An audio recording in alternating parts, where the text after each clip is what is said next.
Hello friends, welcome to you again new video. Friends, आज का video होने वाला है दोस्तों स्पेशली बिगनरों के लिए। और आज का जो वीडियो है इसमें हम जानने वाले हैं गाड़ी का जो इंस्ट्रूमेंट क्लस्टर है, यानी कि जो मीटर दिया गया है। आपके पास कोई भी गाड़ी हो उसमें इस तरह का मीटर आपको देखने को मिलता है, साथ में एमआईडी भी मिलती है और बहुत सारी वार्निंग लाइट आपको देखने को मिल जाती है। तो ये वीडियो बिगनरों के लिए तो होने ही वाला है। साथ में बहुत सारे लोग ऐसे होते हैं दोस्तों, वो गाड़ी चलाना तो जानते हैं लेकिन बहुत सी इंफॉर्मेशन मीटर के अंदर आने वाली वार्निंग लाइट या फिर मीटर की नहीं होती है। तो डिटेल में ये वीडियो होने वाला है, आप अंत तक देखेंगे तो आपको एक एक चीज़ समझ में आ जाएगी। वीडियो थोड़ा लंबा जरूर हो सकता है लेकिन मेरी कोशिश रहेगी सारी चीज़ें डिटेल में बताऊं। जनरली लोगों को पता होता है ये स्पीडोमीटर है, ये आरपीएम मीटर है, ये एक एमआईडी है, इसमें एवरेज वगैरह दिखता है। इसके अलावा भी बहुत सारी चीज़ें होती हैं, वार्निंग लाइटें होती हैं, और कौन सी वार्निंग लाइट सबसे ज़्यादा डेंजर होती है ये भी मैं आपको बताने वाला हूँ। तो पूरा वीडियो ज़रूर देखिएगा, बिल्कुल वीडियो को मिस मत कीजिएगा, अंत तक वीडियो में बने रहिएगा। देखिए दोस्तों, जो इंस्ट्रूमेंट क्लस्टर जिसे हम मीटर भी कहते हैं, जिसमें गाड़ी जब हम चलाते हैं तो सारी इन्फॉर्मेशन शो होती है, और जब हम गाड़ी का इग्निशन ऑन कर लेते हैं तो कुछ वार्निंग लाइट भी आपको यहाँ पर शो हो रही होंगी, जैसा कि आप देख रहे हैं। लेकिन कुछ वार्निंग लाइट इग्निशन ऑन करने के दौरान थोड़ी देर के लिए आती हैं और फिर गायब हो जाती है। जैसे कि मैं अभी आपको दिखाता हूँ, इग्निशन को ऑफ करूंगा फिर ऑन करूंगा। तो अभी ऑफ कर दिया, अब मैं इसको ऑन करने जा रहा हूँ। देखिए कुछ लाइटें देखिए गायब हो गई। तो मैं वॉल्यूम कम कर लेता हूँ। हाँ, तो आपने देखा ना, कुछ वार्निंग लाइट गायब हो गई। तो सारी वार्निंग लाइट के बारे में हम जानेंगे। सबसे पहले जानते हैं कुछ बेसिक चीज़ें, जैसे कि आप यहाँ देख रहे हैं ये स्पीडोमीटर है गाड़ी का, जिसमें गाड़ी की एक्चुअल स्पीड बताते हैं, यानी आप गाड़ी कितनी स्पीड में चला रहे हैं वो बताता है ये मीटर। ये तो आपको पता ही होगा, लेकिन आपकी जानकारी के लिए मैं बता दूं, यहाँ पर गाड़ी की जो एक्चुअल स्पीड होती है दोस्तों उससे ये कम बताता है। तो इस बात का आपको ध्यान रखना। अब ऐसा क्यों होता है इसके बारे में मैंने एक वीडियो बनाया था, जिसमें मैंने आपको बताया था कि ये एक सेफ्टी फीचर है, आपको चालन से बचाता है। अगर मान लीजिए यहाँ पर 100 की स्पीड दिखा रहा है तो गाड़ी आपकी 92 के करीब ही चल रही होती है, यानी कि ये जो है ना, जो एक्चुअल स्पीड होती है वो नहीं दिखाता है। ठीक है। इसके बाद आता है दोस्तों यहाँ पर ये जो आप मीटर देख रहे हैं ना, ये टेकोमीटर होता है, जिसे हम आरपीएम मीटर भी बोलते हैं। थोड़ा सा इसके बारे में आपको बताता हूँ। इसका काम इंडिया में ज़्यादातर लोग यही जानते हैं कि गाड़ी का एक्चुअल आरपीएम दिखाता है, बात सही है, लेकिन इसके अलावा भी बहुत सारे काम होते हैं। जैसे कि आपकी गाड़ी की क्लच प्लेट की कंडीशन क्या है, इससे आप जान सकते हैं। वो कैसे, इसके बारे में मैं वीडियो जल्द लेके आने वाला हूँ। मेरा दूसरा चैनल कारपॉइंट हिंदी पे इस बारे में वीडियो ऑलरेडी डला हुआ है। तो बहुत सारी चीज़ें जो है आप जान सकते हैं। हालांकि एक नए ड्राइवर के तौर पर अगर आप सोचेंगे तो इसमें केवल गाड़ी का जो आरपीएम है इंजन का वो शो करेगा। ठीक है, अगर 1 पे है तो 1000 आरपीएम पे गाड़ी है। इससे आप ये भी जान सकते हैं कि आपकी गाड़ी का जो इंजन है वो फ्लक्चुएट तो नहीं हो रहा है, यानी आरपीएम कम ज़्यादा तो नहीं हो रहा। तो यहाँ पर ये शो करता है। ठीक है। और बीच में इस तरह का एक डिस्प्ले दिया गया है जिसे हम एमआईडी भी बोलते हैं। थोड़ा सा मैं लाइट को ऑन कर लेता हूँ। हाँ, तो यहाँ से मैं दिखाता हूँ साइड से। तो इस तरह की एमआईडी भी आपको देखने को मिल जाती है, जिसमें आपको यहाँ पर अगर आप देखें तो क्लॉक दिख रही है, यहाँ पर एक्चुअल बाहर का जो टेम्परेचर है वो दिख रहा है, बट इससे ज़्यादा टेम्परेचर है बाहर। और यहाँ पर फ्यूल गोज दिया गया है, यहाँ पर आपको टेम्परेचर गोज दिया गया है। तो इसमें डिजिटल जो डिस्प्ले दी गई है एमआईडी, उसी में इस तरह का मीटर दिया गया है, यानी टेम्परेचर मीटर और जो फ्यूल मीटर है वो इस तरह का दिया गया है। कुछ गाड़ियों में आपको इस तरह का एनालॉग मीटर ही देखने को मिल जाता है। टेम्परेचर मीटर भी एनालॉग मिल जाता है और फ्यूल मीटर भी आपको एनालॉग मिल जाता है। फ्यूल मीटर को फ्यूल गोज भी बोलते हैं, जिसमें आपको एक्चुअल जो फ्यूल है गाड़ी में वो कितना है वो शो करता है, यानी टैंक में जो फ्यूल है वो कितना है ये शो करता है। इतनी चीज़ जान ली। इसके बाद यहाँ पर अगर आप देखेंगे तो गाड़ी कितना एवरेज दे रही है ये कुछ इस तरह से दिखाता है। अब मैं आपको थोड़ी सी और चीज़ बताना चाहूँगा कि ये जो एमआईडी है ना दोस्तों, इसके फीचर सब गाड़ी में लगभग सेम होते हैं, लेकिन कुछ गाड़ियों में जो यहाँ पर टेम्परेचर वगैरह दिख रहा है या फिर एवरेज दिख रहा है या फ्यूल दिख रहा है, इसका जो डिज़ाइन होता है वो अलग अलग हो सकता है, अलग अलग जगह पे ये हो सकती है। जैसे कि मैंने कहा ये डिजिटली भी शो करता है, कुछ गाड़ियों में फ्यूल मीटर या फिर टेम्परेचर को तो यहाँ पर आपको नहीं दिखेगा एमआईडी में। तो मतलब काम वही होता है। अब यहाँ पर जो टेम्परेचर वो है ना, कुछ इस तरह का दिया गया है। तो टेम्परेचर जो है हाई होगा तो एच यहाँ पर लिखा हुआ है, ऊपर तक ये जो डॉट देख रहे हैं ये भर जाएंगे। जिस तरह से फ्यूल के 2 डॉट शो कर रहे हैं ना, जितना फ्यूल ज़्यादा होगा उतना ये ऊपर बढ़ता जाएगा। अगर हाफ होगा तो यहाँ तक आ जाएगा। ठीक है। और अगर आप यहाँ देखेंगे ये एक फ्यूल स्टेशन की जो मशीन होती है, फ्यूल भरने वाला जो फ्यूल पंप होता है स्टेशन पे, तो उसका साइन आपको दिख रहा होगा। इस पे अगर आप गौर करेंगे, बिगनरों के लिए मैं बताना चाहूँगा, यहाँ पर एक एरो दिख रहा है, आप देख रहे हैं ना। और ये जो एरो का जो मुंह है, जो पॉइंट है वो लेफ्ट साइड में है। इसका मतलब ये है कि इस गाड़ी का जो फ्यूल टैंक है वो लेफ्ट साइड में दिया गया है। तो आप गाड़ी में ही बैठे बैठे ये जान सकते हैं कि गाड़ी का फ्यूल टैंक किस तरफ दिया गया है। यहाँ पर ये जो आप निशान देख रहे हैं ये टेम्परेचर का है, कुछ इस तरह का थर्मामीटर आप देख पा रहे होंगे। इसके लिए एक लाइट भी दी होती है जो कि मैं अभी आपको बताऊंगा। तो टेम्परेचर जितना हाई होता जाएगा ये डॉट भरते जाएंगे। इसी तरह से अगर निडल वाला मीटर है तो उसमें भी आपको टेम्परेचर हाफ पे शो होगा, जितना टेम्परेचर हाई होगा उतना शो होने लग जाएगा, यानी निडल बढ़ती जाएगी।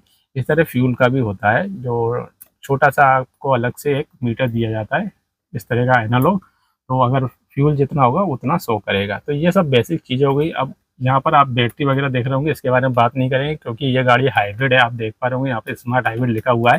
तो ये चीज़ें सभी गाड़ियों में आपको देखने को नहीं मिलेगी, इसके बारे में हम फिर कभी चर्चा कर लेंगे। तो यहाँ पर आपको एक्चुअल जो माइलेज है वो शो कर रही है। अगर आप यहाँ से जो है, मैं आपको दिखाता हूँ, देखिए यहाँ से जो है इसको दबाएंगे तो यहाँ पर जो रेंज है वो शो कर रही है गाड़ी। अगर आप यहाँ देखेंगे 107 किलोमीटर चल जाएगी, अभी इससे ज़्यादा ही चल जाएगी। हालांकि एक बार और दबाएंगे तो यहाँ पर किलोमीटर पर लीटर यानी इंस्टेंट फ्यूल इकोनॉमी भी शो करता है जब गाड़ी चलती है। कुछ गाड़ियों में यहाँ पर जो है एक लाइन चलती है जिससे पता चलता है कि गाड़ी कितना माइलेज दे रही है, जिससे आपको ज़्यादा माइलेज निकालने में सहूलियत मिलती है। ठीक है, तो इतनी सारी इन्फॉर्मेशन मिलती है। इसकी सेटिंग भी बहुत सारी होती है अंदर, इसके अंदर जाके आप बहुत सारी सेटिंगों को चेंज कर सकते हैं अपने हिसाब से, अलग अलग गाड़ियों के हिसाब से। ठीक है, तो इतना मैंने आपको इस MID के बारे में और इस मीटर के बारे में बता दिया। अब जैसा कि मैं कह रहा हूँ कि ये जो फ्यूल गॉज दिया गया है वो डिजिटल दिया गया है, एनालॉग भी हो सकता है। अगर इसी गाड़ी की बात करें तो ब्रेजा के top of the line variant ZXi या ZXi प्लस में आपको एनालॉग मीटर मिलता है और बड़ी सी एक कलर TFT डिस्प्ले मिलती है। तो ये डिपेंड करता है आप कौन सा वेरिएंट ले रहे हैं, कौन सी गाड़ी ले रहे हैं। तो इसकी जो पोजीशन होती है, इसका जो डिज़ाइन होता है वो चेंज हो सकता है, लेकिन काम सबका वही होता है। जैसे कि मैंने कहा, ये जो आप स्पीडोमीटर देख रहे हैं कुछ गाड़ियों में आपको इस तरफ देखने को मिलता है, लेकिन ज़्यादातर इंडिया में जो गाड़ियाँ हैं उनमें यहाँ पर आपको RPM मीटर, जिसे हम टेकोमीटर कहते हैं, और इस तरफ आपको जो स्पीडोमीटर है वो शो करता है। ठीक है, तो ये सारी बेसिक जानकारी मैंने आपको मीटर के अंदर जो चीज़ें दी गई हैं उसके बारे में दे दी। अब बात करते हैं वार्निंग लाइट की, क्योंकि ये सबसे ज़्यादा इंपॉर्टेंट है। अगर मैं आपको यहाँ पर अभी दिखाऊं तो कुछ वार्निंग लाइट आपको शो हो रही है इग्निशन ऑन होने के बाद। इग्निशन ऑफ होने के बाद मीटर बिल्कुल एकदम से बंद हो जाता है, ना ही कोई वार्निंग लाइट्स होगी, ना ही आपको कोई इन्फॉर्मेशन दिखेगी, ना ही आपको MID में कोई जानकारी मिलेगी। तो कुछ वार्निंग लाइट आपको यहाँ पर शो कर रही है, जैसे कि यहाँ अगर आप देखेंगे, मैं जूम करके दिखाता हूँ, एक वार्निंग लाइट यहाँ पर शो हो रही है। ये जो है अगर आप देखेंगे तो ये आपके सीट बेल्ट की, अगर आपने सीट बेल्ट नहीं लगाया है तो ये लाइट कंटिन्यू ब्लिंक भी करेगी, साथ में बीप भी आती है। तो ये आपको वार्निंग देती है कि आप सीट बेल्ट लगाइए, क्योंकि सीट बेल्ट लगाना बहुत ज़्यादा ज़रूरी है। अब तो गाड़ियों में जो है जितनी भी पैसेंजर की कैपेसिटी है उसके हिसाब से सीट बेल्ट की वार्निंग आ रही है। हर पैसेंजर के लिए एक लाइट दी गई है, किस पैसेंजर ने सीट बेल्ट नहीं लगाया है वो शो करता है। इसके बाद अगर आप यहाँ देखेंगे कुछ इस तरह का ये साइन दिख रहा है, ये तो ये दोस्तों हैंड ब्रेक की वार्निंग लाइट है, जो कि सभी गाड़ियों में दिखती है। जो कॉमन लाइट है ना, जो सब गाड़ियों में दिखती है लोअर वेरिएंट में, वो मैं आपको बता रहा हूँ। देखिए ये जो आप लाइट देख रहे हैं ये हैंड ब्रेक की है। अगर जरा भी हैंड ब्रेक लगा हुआ है तो ये लाइट शो होगी। थोड़ा सा मैं आपको यहाँ दिखाता हूँ, देखिए अभी मैंने हैंड ब्रेक को हटा दिया तो लाइट गायब हो गई, और जैसे ही मैं हैंड ब्रेक को लगाऊंगा तो देखिए ये लाइट आ गई। तो ये वार्निंग देती है। साथ में यहाँ पर इंफोटेनमेंट सिस्टम में भी वार्निंग आती है। जब आप गाड़ी को चलाएंगे, हैंड ब्रेक पूरी तरह से रिलीज नहीं होगा तो यहाँ पर भी वार्निंग आती है इस गाड़ी में। ठीक है, इसके बाद यहाँ पर अगर आप देखेंगे तो एक बैटरी का साइन आपको दिख रहा है, जिसमें आपको प्लस माइनस का साइन भी दिख रहा होगा। अगर आप गौर से देखेंगे, कैमरे में कितना साफ दिख रहा है वो मैं आपको नहीं बता सकता। तो अगर आपकी गाड़ी की बैटरी लो है, बैटरी में कोई प्रॉब्लम है, तो ये वार्निंग लाइट शो होने लग जाएगी जब गाड़ी स्टार्ट होगी। मैं आपको पहले बता दूं कि ये जो सारी वार्निंग लाइट है दोस्तों गायब हो जाती है जैसे इंजन स्टार्ट होता है, लेकिन इंजन स्टार्ट होने के बाद कोई भी वार्निंग लाइट शो होती है तो समझ लीजिए उस चीज़ में गड़बड़ है। अब जैसा कि मैंने आपको बताया, ये जो आप सीट बेल्ट की वार्निंग लाइट देख रहे हैं, अगर आपने सीट बेल्ट नहीं लगाया तो गाड़ी का इंजन स्टार्ट होने के बाद भी ये शो होगी, जैसे ही आप लगाया तो गायब हो जाएगी। इस तरह से हैंड ब्रेक की लाइट है। लेकिन कुछ जो लाइटें हैं जो कि मैं आपको बता रहा हूँ, जैसे कि ये जो आप लाइट देख रहे हैं बैटरी की, तो अगर बैटरी में कुछ गड़बड़ होगी, बैटरी डाउन है, वोल्टेज प्रॉपर नहीं निकाल रही है या बैटरी ख़राब हो रही है, तो ये वार्निंग लाइट शो होने लग जाएगी इंजन स्टार्ट होने के बाद, या फिर इंजन स्टार्ट नहीं होगा, थोड़ा लेट स्टार्ट होगा, या फिर ब्लिंक करेगी ये लाइट। तो जितनी भी वार्निंग लाइट है दोस्तों, अगर ब्लिंक कर रही है तो भी प्रॉब्लम है, और कंटिन्यू जल रही है तो थोड़ी सी ज़्यादा प्रॉब्लम है। इसके बाद जो यहाँ पर येलो कलर की लाइट देख रहे हैं, अगर आप गौर से देखेंगे तो कुछ इस तरह का साइन ये दिखा रही है, जिसमें एक इंजन है। तो ये जो इंजन है, इसकी वार्निंग लाइट अगर आती है तो समझ लीजिएगा आपके गाड़ी के इंजन में कोई प्रॉब्लम है। इसमें आज चिंता की बात नहीं है दोस्तों, क्योंकि बहुत सारे इंजन में सेंसर लगे हुए हैं। अगर कोई भी सेंसर गड़बड़ होता है, खराब होता है या प्रॉपर रीडिंग नहीं देता है, तो ये वार्निंग लाइट कभी कभी शो होने लग जाती है और हम लोग घबरा जाते हैं कि इंजन में कोई दिक्कत आ गई है। जैसे कि मान लीजिए इंजन में कोई सेंसर काम नहीं कर रहा है, तो ये वार्निंग लाइट शो होने लग जाएगी। तो आपको गाड़ी रोकनी है और उसके बाद आपको गाड़ी को डायग्नोस कराना है, क्या इशू है, किस सेंसर में इशू है, क्योंकि गाड़ी के इंजन में बहुत सारे सेंसर लगे हुए हैं, आप जान नहीं सकते। आजकल की जो गाड़ियां हैं पूरी तरह से इलेक्ट्रिक है, तो उनको आपको स्कैनर से स्कैन कराने के बाद ही पता चलेगा। ठीक है, तो ये वार्निंग लाइट इंजन की, अगर इंजन में कोई इशू होगा तो आपको इंजन से रिलेटेड चीज़ों को डायग्नोस कराना होगा। इसके बाद अगर आप ये वार्निंग लाइट देखेंगे, थोड़ा सा मैं आपको दिखाता हूँ, देखिए। तो यहाँ पर एक तेल का कीप बोल सकते हैं, जिससे हम तेल डालते हैं, तो ये शो हो रहा है एक चिराग की तरह। तो यहाँ पर आप एक ड्रॉप भी देख रहे होंगे आगे कीप के। तो ये दोस्तों ऑयल प्रेशर की लाइट है, यानी इंजन ऑयल प्रेशर की लाइट है। अगर इंजन ऑयल की क्वांटिटी कम होगी इंजन में, तब ये लाइट शो होगी या ब्लिंक करेगी इंजन स्टार्ट होने के दौरान। अभी जल रही है कोई इशू नहीं है, लेकिन इंजन स्टार्ट होते ही ये वार्निंग लाइट को चले जाना चाहिए। तो जैसे ही ये शो हो या दिखे, तो आपको सबसे पहले अपनी गाड़ी का इंजन ऑयल का लेवल चेक करना है। ठीक है, और जल्दी से चेक करके देखना है कि ये लाइट क्यों शो हो रही है। तो आप जैसे इंजन ऑयल को चेक करेंगे तो 100% इंजन ऑयल की क्वांटिटी कम होगी, इसी वजह से लाइट शो होगी या ब्लिंक करेगी। ठीक है, तो जितनी भी लाइट आपको दिख रही है यहाँ पर, तो लगभग उनके बारे में मैंने बता दी। एक लाइट रह गई, यहाँ पर आप देख पा रहे होंगे ऊपर, तो यहाँ पर स्टीयरिंग व्हील छपा हुआ है, साइड में एक पंप दिख रहा होगा। तो इससे पता चल रहा है दोस्तों कि आपकी गाड़ी में पावर स्टीयरिंग दी गई है। इलेक्ट्रॉनिक पावर स्टीयरिंग हो सकती है, हाइड्रोलिक पावर स्टीयरिंग हो सकती है, दोनों के लिए साइन इस तरह का होता है। तो गाड़ी में बैठते ही आपको पता चल जाएगा इस साइन से कि आपकी गाड़ी में इलेक्ट्रॉनिक पावर स्टीयरिंग दी गई है। अब गाड़ी को चलाने के दौरान अगर ये लाइट शो होती है या फिर ब्लिंक कर रही है, तो फिर आपको चेक कराना अपनी गाड़ी की जो स्टीयरिंग व्हील है उसमें कोई दिक्कत आ रही है।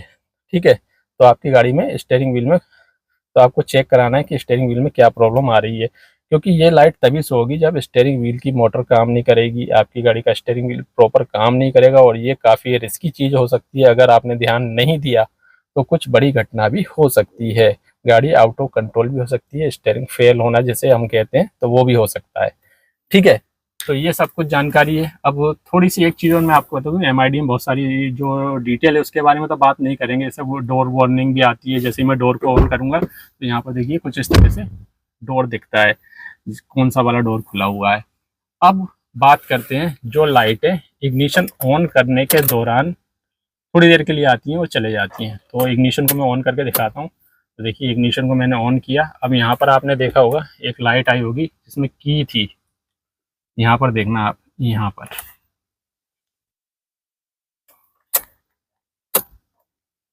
तो देखिए यहाँ पर जो की आई थी ना अभी थोड़ी देर के लिए, मैं अभी आपको फिर से दिखाता हूँ। ये की, ये, तो इससे पता चल रहा है आपकी गाड़ी में सेंटर लॉकिंग सिस्टम दिया गया है। कुछ सेंटर लॉकिंग का जो साइन होता है ना दोस्तों, वो डिफरेंट होते हैं। एक लॉक छपा हुआ है, उसके बगल में की होती है। तो अगर आपकी गाड़ी में इस तरह का साइन आ रहा है तो भी सेंटर लॉकिंग का ही ये साइन है। ठीक है, इसके बाद दूसरा अगर आप देखेंगे यहाँ पर एक ए बना हुआ है और एरो आ रहा है, जिसको मैं यहाँ से जो है दिखाता हूँ। तो कुछ इस तरह का साइन आ रहा है, देखिए ये वाला, ये वाला ए और ऑफ। तो यहाँ से हम अपनी गाड़ी का आइडल स्टार्ट स्टॉप सिस्टम को ऑन या ऑफ कर सकते हैं। अभी ये येलो हो गया, येलो मीन्स यहाँ पर हमने ऑफ कर दिया और लिख कर भी आ रहा है ऑफ, यानी आपकी गाड़ी जैसे ही रुकेगी, आप न्यूट्रल करेंगे, क्लच को रिलीज करेंगे, गाड़ी का इंजन अपने आप ऑफ हो जाएगा और गाड़ी को लगेगा तो अपने आप स्टार्ट कर देगी गाड़ी। और जैसे ही आप क्लच को दबाएंगे तो गाड़ी का इंजन फिर से स्टार्ट हो जाएगा। या फिर आपकी गाड़ी में एसी चल रहा है तो गाड़ी को लगेगा कि टेम्परेचर केबिन का ज़्यादा हो रहा है, तो अपने आप इंजन को स्टार्ट भी कर सकता है ये। तो इसे बोलते हैं आइडल स्टार्ट स्टॉप सिस्टम, जो कि इंजन को अपने आप ऑन या ऑफ कर देता है कुछ सेकंड के बाद जब गाड़ी न्यूट्रल होती है। इससे आपका फ्यूल बचता है। अगर इसमें कुछ प्रॉब्लम है तो ये कंटिन्यू ब्लिंक करेगी या फिर कंटिन्यू जलेगी। ठीक है। इसके बाद अगर आपको मैं फिर से दिखाऊं तो एक लाइट और शो हो रही है यहाँ पर, माफ कीजिएगा, यहाँ पर ये जो आप देख रहे हैं ना, थोड़ा सा मैं जूम करके दिखाता हूँ। इसमें दो लाइटें दी गई हैं। देखिए अगर मैं यहाँ दिखाऊं इसको तो ये अभी हमने ऑफ कर दिया। ये जो आप देख रहे हैं ना, गाड़ी छपी हुई है, साथ में जो रोड है ना वो जिग टाइप में है और साथ में ऑफ लिखा हुआ है, तो हमने इसको ऑफ कर दिया है। जैसे ऑन कर देंगे तो ये गायब हो जाएगा और जैसे हम इग्निशन को ऑन करेंगे तो यहाँ पर ऊपर आपको इसी तरह का साइन दिखेगा। बट हम ऑफ करके आपको इसलिए दिखा रहे हैं ताकि आपको कंटिन्यू ये दिखता रहे, बार बार हम इग्निशन को ऑन नहीं करेंगे। तो अगर आपने ऑफ कर दिया तो ये सिस्टम काम नहीं करे। अब ये जो चीज़ है वो है क्या? एक्चुअली दोस्तों ये है गाड़ी का इलेक्ट्रॉनिक स्टेबिलिटी प्रोग्राम, जो कि आपको एक्सीडेंट से बचाता है। मान लीजिए सामने गाड़ी के कोई आ गया और एकदम से आपने स्टीयरिंग घुमाया तो ये वापस से स्टीयरिंग को सीधा करने में मदद करता है। मान लीजिए आपने इधर लेफ्ट साइड एकदम से स्टीयरिंग घुमाया तो ये क्या करेगा दोस्तों, जो राइट साइड के रियर व्हील है या फिर राइट साइड का जो फ्रंट व्हील है उसमें ऑटोमेटिक ब्रेकिंग लेगा, जिससे गाड़ी का जो स्टीयरिंग है या फिर गाड़ी जो है वो अपने आप ही सीधा होना स्टार्ट कर देगी। लेफ्ट साइड जा रही है गाड़ी, एकदम से आपने स्टीयरिंग घुमा दिया तो ये इलेक्ट्रॉनिकली गाड़ी को स्टेबल करने का काम करेगा, जिससे आपकी गाड़ी आउट ऑफ कंट्रोल नहीं होगी और एक्सीडेंट के चांस थोड़े कम हो जाते हैं। तो ये काफ़ी बेहतरीन सेफ्टी फीचर है, इसे अब गवर्नमेंट ने धीरे धीरे कंपलसरी कर दिया है। तो अगर ये वार्निंग लाइट शो हो रही है तो इसका मतलब ये है कि आपकी गाड़ी का इलेक्ट्रॉनिक स्टेबिलिटी जो फीचर दिया गया है, इलेक्ट्रॉनिक स्टेबिलिटी प्रोग्राम दिया गया है, वो अच्छे से काम नहीं कर रहा है। ठीक है।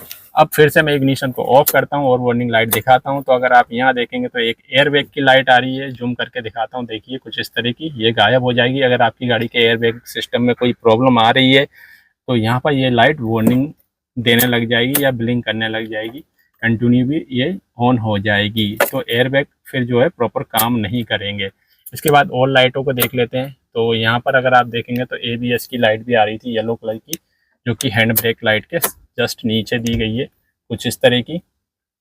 तो अगर ये लाइट आती है दोस्तों तो समझ लीजिए आपकी गाड़ी का जो ABS सिस्टम है वो काम नहीं कर रहा है।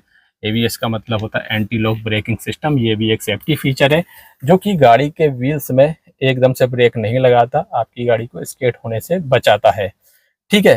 तो सारी जो वार्निंग लाइट है दोस्तों उनके बारे में धीरे धीरे मैं आपको बता रहा हूँ ताकि आपको अच्छे से पता चले। और मुझे लगता है कि कुछ लोगों को इन लाइटों के बारे में जानकारी नहीं होगी, स्पेशली जो बिगिनर है।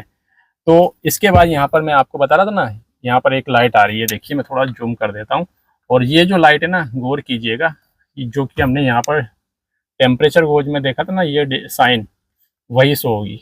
देखिएगा फिर से, देखिए ये आ गई ना, तो ये लाइट गायब हो गई। अगर गाड़ी चल रही है और उस दौरान ये लाइट आ जाए तो ये लाइट सबसे ज़्यादा खतरनाक होती है। इसीलिए यहाँ पर एक वार्निंग लाइट तो दी गई है, साथ में टेम्परेचर गोज भी दिया गया है। कोई सस्ती गाड़ियों में टेम्परेचर गोज नहीं दिया होता, सीधे यहाँ पर आपको इस तरह की लाइट दिखती है जो कि गाड़ी के इंजन का टेम्परेचर बताती है।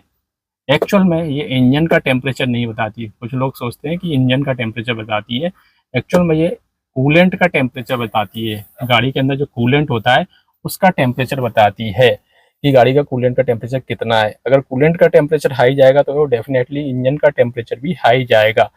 तो ये लाइट सबसे ज़्यादा खतरनाक होती है। अगर ये लाइट आ जाए तो तुरंत गाड़ी को रोक लीजिए, गाड़ी का बोनट धीरे से खोलिए, लेकिन जो रेडिएटर का जो केप है उसको कभी मत खोलिए जब तक गाड़ी ठंडी है, अदरवाइज आप जल सकते हैं। कूलेंट में बहुत ज़्यादा हाई प्रेशर होता है गर्म होने के दौरान, इसलिए कभी भी रेडिएटर केप को आपको नहीं खोलना है, गाड़ी ठंडी हो जाए उसके बाद ही खोलना है। तो यहाँ पर जो लाइट है ना दोस्तों, ये अगर आती है, फिर से दिखाता हूँ, ये वाली, तो गाड़ी को बिल्कुल नहीं चलाना। इसका मतलब ये है आपकी गाड़ी का जो कूलिंग सिस्टम है प्रॉपर काम नहीं कर रहा, या फिर कूलेंट कहीं से लीक हो गया है। क्योंकि कूलेंट अगर लीक हो जाएगा तो इंजन सीज हो जाएगा, आपने ध्यान नहीं दिया तो इंजन सीज हो जाएगा, जिससे मोटा खर्चा होगा।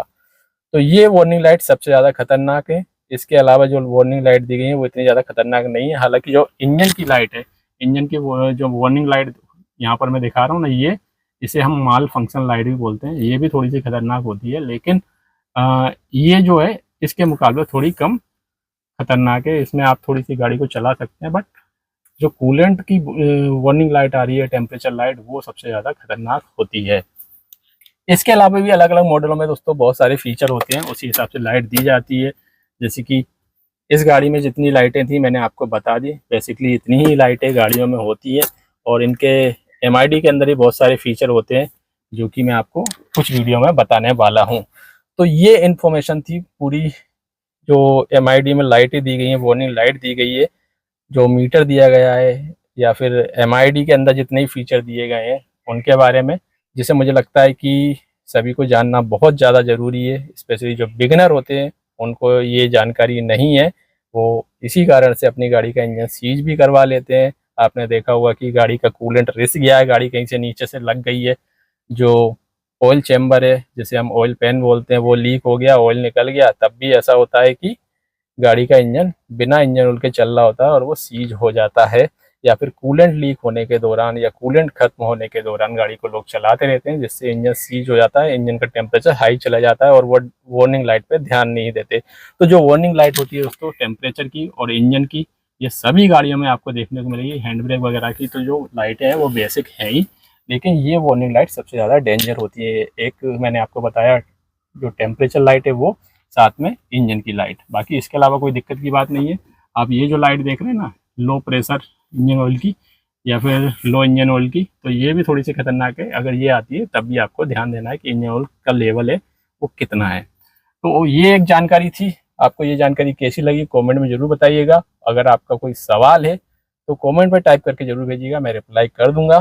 मिलते हैं एक और नई जानकारी वाली वीडियो के साथ। तब तक वीडियो को लाइक कीजिए, वीडियो को शेयर कीजिए, चैनल को सब्सक्राइब नहीं किया तो सब्सक्राइब कीजिए, साथ में नोटिफिकेशन बेल आइकन पर भी क्लिक कीजिएगा। Thank you.